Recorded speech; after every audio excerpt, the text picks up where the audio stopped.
never expect a routine emergency call to end in terror. But what if I told you that sometimes the real danger comes not from the living, but from what hides in the shadows? What you're about to hear are 3 terrifying true stories from inside ambulances, where paramedics found themselves face to face with the unexplainable. It was a quiet night on the outskirts of town, just past midnight, when EMTs Sarah and Jake received a call. A routine dispatch to pick up a patient suffering from a heart attack in a rural area. They had done this countless times before, but tonight was different. There was a thick fog hanging in the air, giving everything a cold, damp feeling. The kind of night that makes the hairs on your arms stand on end, though you can't quite explain why. As they drove through the fog-laden country roads, visibility was terrible. The GPS showed they were nearing their destination, but something strange happened. Sarah, sitting in the passenger seat, thought she saw someone standing on the side of the road. A woman, pale as the moon, with a blank expression. Sarah blinked, and the woman was gone. She shook her head, figuring it was just her eyes playing tricks in the fog.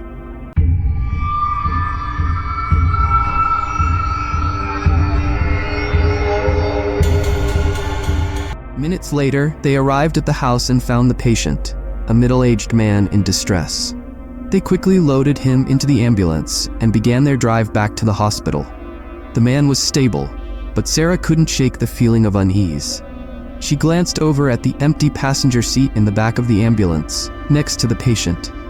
But it wasn't empty.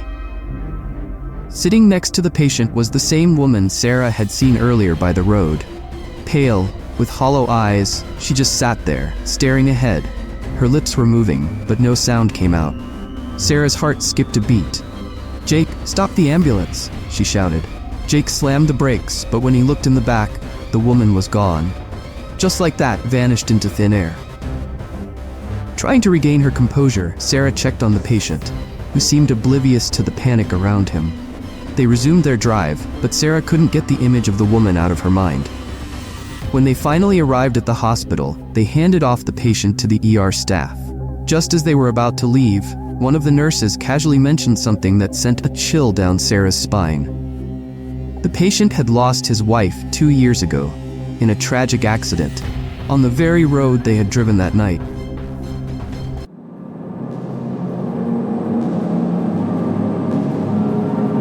Sarah knew, without a doubt, that the woman she saw was the patient's deceased wife, still watching over him, even in death. But why had she appeared to Sarah?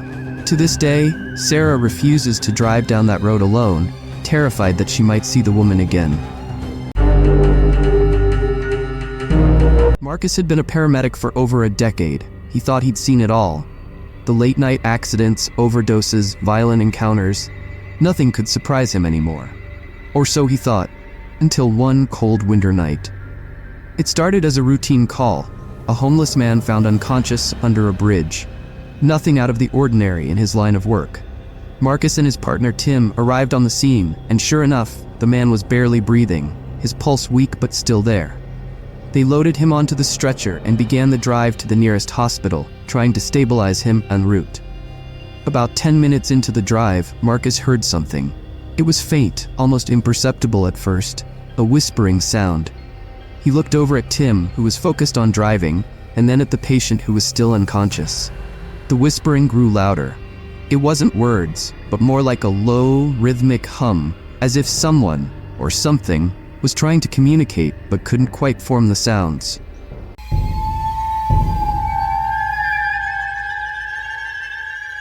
Marcus leaned in closer to the patient, trying to locate the source of the sound.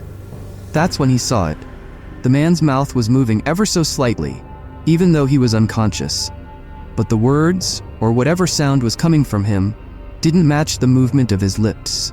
It was as if something else was speaking through him. Suddenly, the patient's eyes shot open, but they weren't his eyes. They were solid black, like 2 endless pits of darkness, staring straight into Marcus's soul. The whispering stopped abruptly, and the man gasped for air, then fell back unconscious. Marcus recoiled, his heart pounding in his chest. He quickly checked the patient's vitals. They were normal. The man was stable, still unconscious, but breathing normally. Marcus glanced over at Tim, who hadn't noticed anything. The rest of the ride was eerily quiet. Too quiet. They arrived at the hospital, and the patient was admitted for treatment. But Marcus couldn't shake the feeling that something unnatural had just happened. The next day, Marcus returned to work and asked about the patient. To his horror, he was told that the man had died before they even picked him up. He was never alive in that ambulance. So who or what was whispering? And why did Marcus feel like he had been marked by whatever it was? Jennifer and Michael were on the night shift when they got a call for an elderly woman in distress. She had been found unconscious at home, and her neighbors had called 911. It seemed straightforward enough. When they arrived, they found her lying on the floor of her small apartment, pale and motionless. Her pulse was weak, but she was alive. They carefully loaded her into the ambulance and began the drive to the hospital. The woman was still unconscious, but Jennifer kept a close eye on her, monitoring her vitals. Everything seemed normal. That is, until halfway through the drive.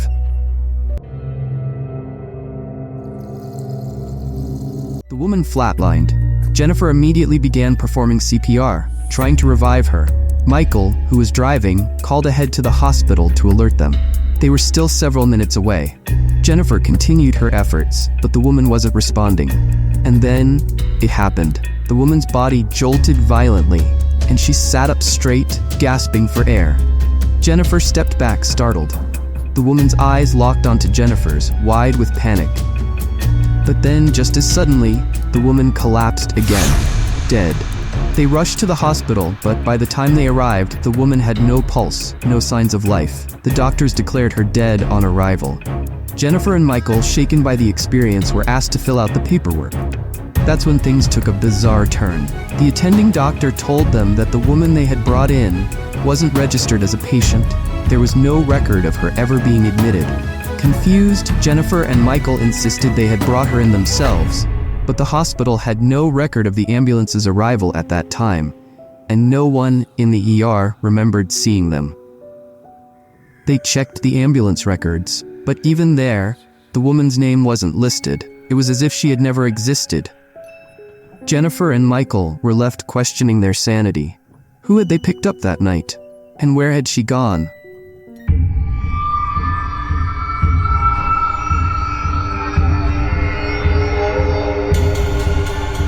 Some say that ghosts of the recently departed can sometimes hitch a ride in ambulances, trying to hold on to the last threads of life. Was this woman one of them? Or was it something darker, something that defies explanation? Jennifer and Michael still don't know, but one thing's for sure, they'll never forget that night. These stories remind us that death doesn't always come quietly. Sometimes it leaves a mark. The next time you hear the distant wail of an ambulance, remember, it might not just be the living making that final journey. What would you do if faced with the unknown, trapped inside the back of an ambulance?